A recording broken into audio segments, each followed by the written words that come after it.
Well, let's reiterate at this point an earlier information we brought to you that the Arise News coverage of the launch of former military president General Babangida's autobiography, A Journey in Service, will be rebroadcast this morning from 10 a.m. to 12 noon. Do make sure to stay tuned for that. Back to the moment, it's time to get our next guest on board, and he is Chris Nwakobia, a lawyer, public affairs analyst, and convener of the Country First Movement. He's joining us to share his thoughts on General Babangida's submissions on MKO Abiola, June 12 annulment, and a number of other issues, begging for answers in that autobiography. It's great to have you on the morning show. We don't have much time, so let's get straight into it. In his autobiography, Babangida suggests that his best friend at the time, General Sani Abacha, played a significant role in the decision to annul the elections, portraying himself as a leader whose hands were tied by military and security pressures. But many Nigerians are asking why now? Why after all these years has he decided to make these admissions? Some believe it's a sincere attempt at setting the record straight, while others see it as an effort to reshape his legacy and seek some form of public absolution before history is finalized. What do you think his real motivation is? And does this revelation serve as any practical purpose in resolving Nigerians' governance issues today? It's my pleasure to be on. Good morning. Steve, it's my pleasure to be on with you. OG, good morning.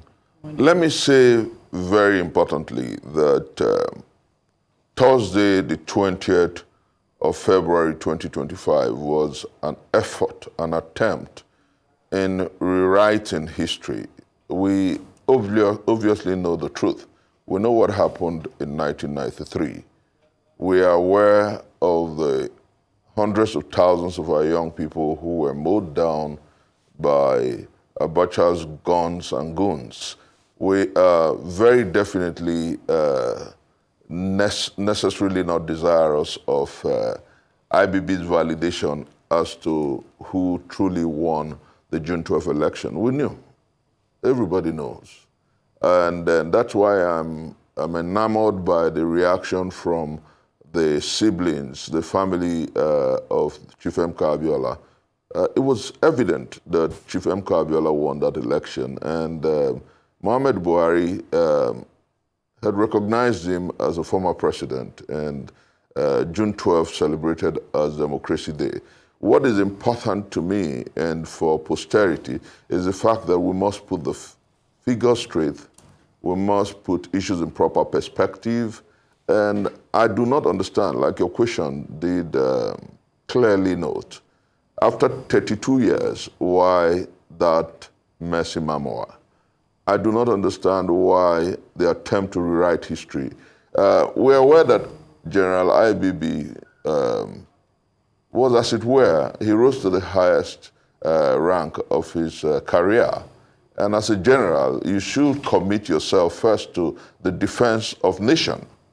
And if in that memoir and what he read out on Thursday, the February 20th, he admitted that he was scared for his life, he didn't want to die for truth, for right, and for justice, then there's a big question.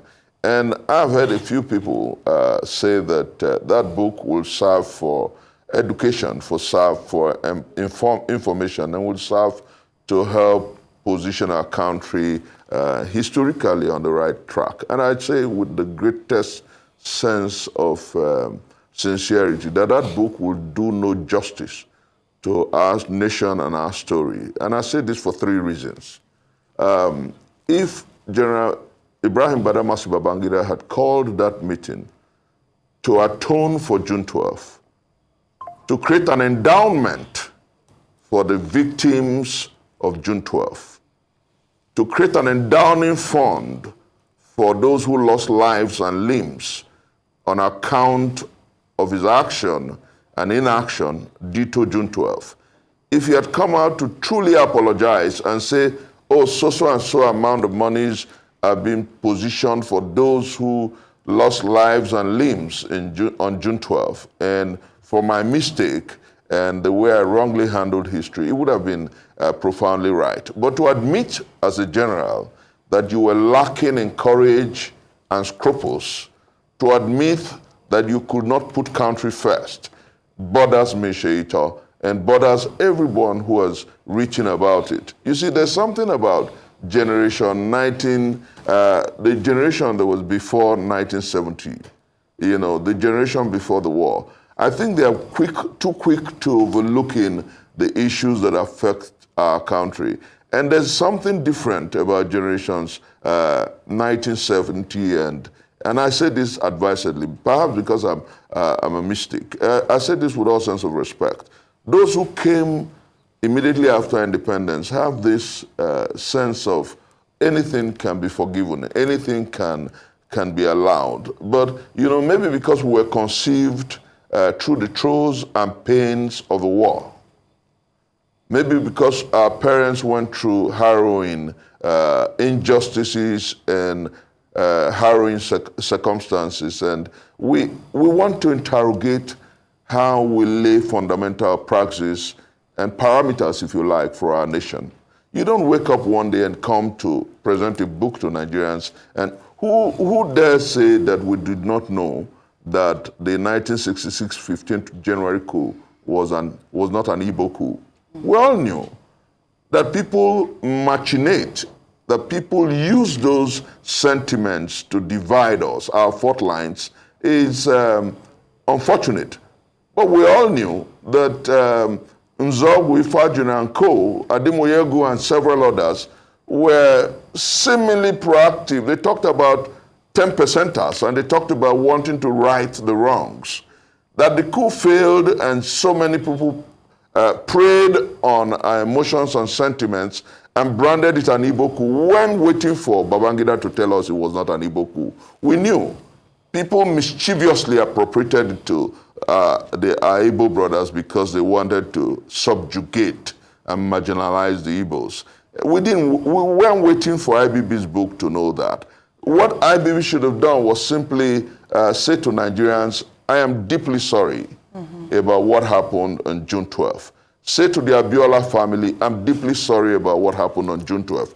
And let me say, interestingly, this morning, I'm talking with my brother there, my big brother Steve is there. And Steve understands what I'm saying because he knows we have a common friend. And I'm saying this without equivocation. Coincidentally, that day, I had just sent money to the family of Richard Ogunderu for his medications. Richard Ogunderu was a young man who led the plane hijack in 1994, calling for the revalidation of June 12th, for the de-annulment of June 12th. So many of the young people who fought for June 12th are yet to get back to their feet. All right. And somebody comes to say, oh, I take responsibility. How do you take responsibility? All right. That, coincidentally, maybe an act of history. On Thursday, he couldn't keep his medical appointment because perhaps his dad received the money I sent late. And so that medication, he's going to go back to the hospital on the 26th. There's so many families across Nigeria who are victims of June 12th. All right. There's the also Abiola, people who ran away from Lagos because of June 12th. You don't wake up to just... And then for those who think that a military president can wake up and endow a presidential library, I think is wrong for our historicity. A presidential library is about rule of law. It's about those elected by the people to govern them. IBB was never elected by Nigerians to govern them. So he lacks the moral nexus. He lacks the legal parameter to endow or create a library. It is, we must call a spade by its name. All right, Professor. I'm passionate about what I'm doing here today. Professor Nwakobia, because of time, I'd like to just, revisit the questions. I have tears in my eyes as I talk this morning. All right. I mean, you and a lot of Nigerians feel the same pain at this moment. And, I know that you have called for an apology. I know that they call him the military president for a reason. He did not apologize, but he did take responsibility. And, leaders of thought, a lot of people have hailed him for taking that responsibility.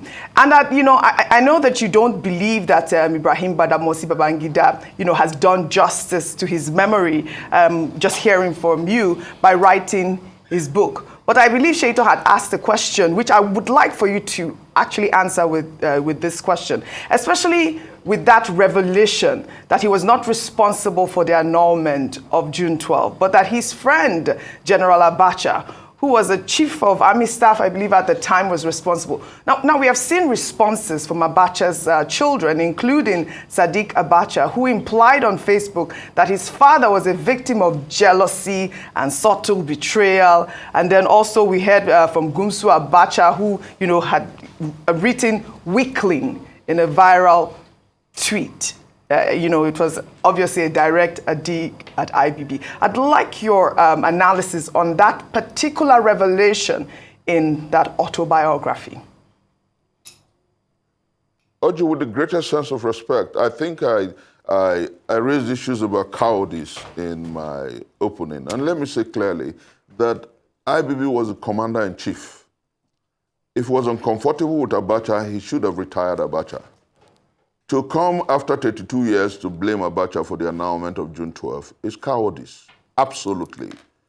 To come after 32 years to tell us that he was under pressure I don't know those who advised him. I don't know why they got him to this foxfire. Let me say without equivocation and without mincing words that that was a terrible effort in image making. Those who got him to push responsibility to a dead man. Abacha is not here to explain what truly happened. And ask yourself, in that address where he told Nigerians that he had annulled June 12, he could have simply retired Abacha and nothing would have happened. So it was about his unwillingness to sacrifice himself for nation. It was his unwillingness to put country first. And there is nothing in that statement and in that book. Oji had spent the past 48 hours glancing through from page to page. That was why I started with the first point that got my Igbo brothers. When looking for somebody to tell us that the 1966 January 15th coup was not an Igbo coup, when looking for IBB to tell us that, we always knew that. And those who have preyed on that issue have been fair by half, have been smart by half. We know the truth about our country, and we know that the time has come for us to collectively call a spade by its name. And Oji, it is very important going forward as a nation that we call out IBB and its people. We'll call IBB and those who attended that event. Some have called it the charade, but I think that it was a meeting of individuals of the same tendencies and sentiments to tell us that it doesn't really matter how history judges them. Because, like I said, I must repeat, there is no such balance as military president. And you cannot endow a presidential library. It is to tell Nigerians that military purchase and coups is okay. And a president is, as it were, is supposed to have been elected by the people. So if you want to endow a presidential library, you must be democratically elected by the people. So we don't have a problem with Obasanjo's presidential library. If Buhari wakes up tomorrow to create and endow a presidential library, it is not wrong, it's not against the law because it was elected by the people in 2015. All right. IBB was never elected. IBB was never elected. So we must wake up to the urgency and the reality of now. We must, as a nation, learn to put issues properly, put the beams and the pegs in the proper place. Save and except that is done, we'll be dealing great hardship and injustice to posterity. You cannot have a military president endow a library. That's to say that impunity is right. That's to say that anybody can just wake up tomorrow and sack the parliament and throw away our constitution and after 20 years endow a library. We must put issues in proper perspective. All right, Chris, thanks so much. Let me first thank you for drawing attention to the plight of that young man, Richard Ogunderu, who was the leader of the movement for the advancement of democracy, as at that time that you referred to. I hope that he survives it.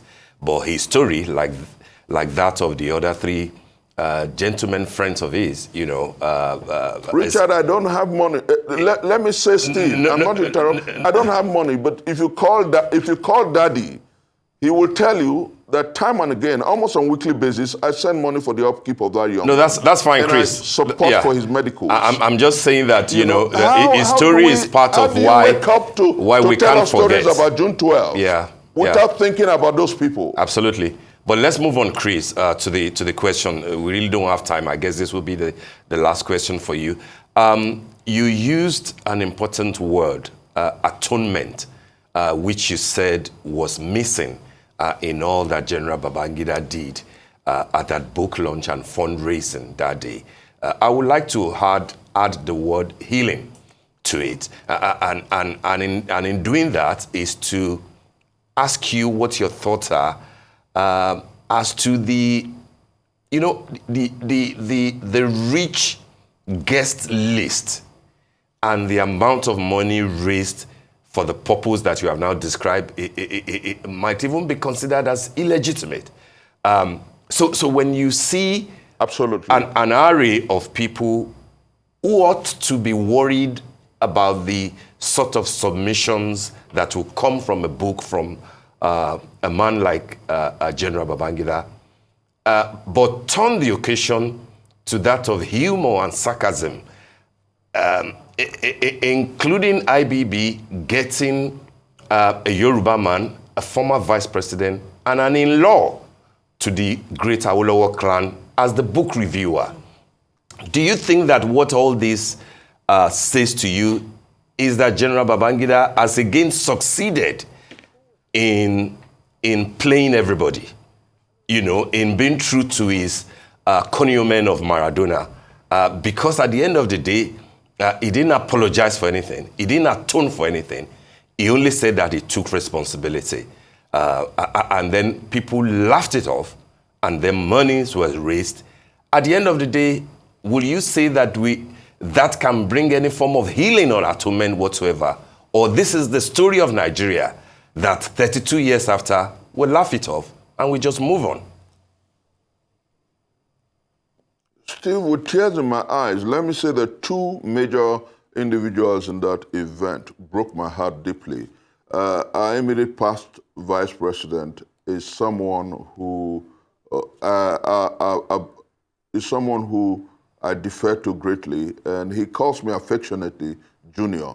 And I bled, and I had a bile of anger when I saw him reviewing a book that, and that's why I said, Steve, that generation post-1990, if you don't have an advisor from generation post-1970, you go get one. There's something about those people. We think about putting the square pegs in square holes and doing things right. If I were called upon by my Ebo, the former vice president, Yemi Osinbajo, to advise, I would say don't review that book because it won't heal no wounds. I talked about atonement. Steve, at the Korodu Road, General Abacha's goons and guns mowed down over 100 people. Nobody has asked about their families. Those who came to Abuja to launch that book and gave IBB about 17 billion are grossly lacking in conscience and emotions. And I say this without equivocation, but we can fix our country. Our country will get better. The point is that we must, as a people, call a spade by its name. Let us not romanticize this situation. It's just, like you noted, jokes, sarcasm, and laughter. And then the second person whose presence there broke my heart, but I reread his speech, was President Olusegun Obasanjo, the man I call my dad. He broke my heart, but looking at his speech, he raised fundamental issues, and he told IBB in clear terms that his book was going to raise a lot of questions, and it's raising a lot of questions. You see, I want to say clearly here that the journey to nationhood, my late father said something. I'm working on a book, The Sayings of My Dad. And he told me something. He said, to move a nation forward, you must create pillars of reference and monuments of deterrence. There is nothing in what happened on the 20th of February to show that IBB was truly remorseful, penitent, and was ready to atone. People can't come to Transcorp in Abuja to raise 17 billion for a man whose actions led to the death of hundreds of persons directly, thousands of persons indirectly, and a nation. The reason we still have flawed elections in our historicity was because nothing happened to the man who annulled the freest and the fairest election in our historicity. The reason we have court jesters and praise singers everywhere is because Nigerians salute anybody who can throw darts at them. But I know the difference between greed and satisfaction. I know the difference between greed and the ability to appreciate what life has thrown at you.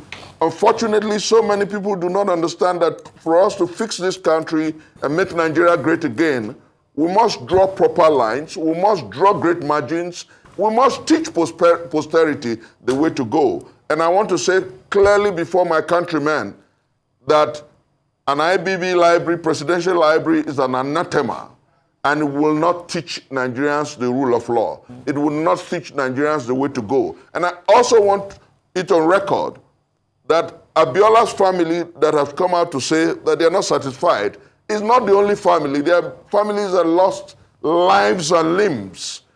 And merely coming to say you take responsibility is not enough to satiate the pain that they're going through. And I have friends. I was involved in the protestation against the annulment of June 12th. As a young man closing out I was just about 21, we're all detained, we're harassed, we're harangued. And somebody just wakes up in the twilight of his life, comes to tell us that, oh, I take responsibility. What are you taking responsibility for? For the deaths? For those who lost lives and limbs? No, I think Nigerians must learn to interrogate these people. Nigerians must learn to lay fundamental practice for justice and for what is right. Yes. And Nigerians must also learn to ask very deep questions. If we want to build a country that is predicated on justice, equity, and fairness, let us challenge our fathers and ask them to lead rightly and ask them to stop lying to us. We're not children anymore. All right, then. I think that the time has come for us to lay fundamental practices for a new nation. All right, then. Thank you so much. Excellent submissions. Chris Nwakobia, lawyer, public affairs analyst, and convener of Country First Movement. Thank you for joining us on this edition of The Morning Show.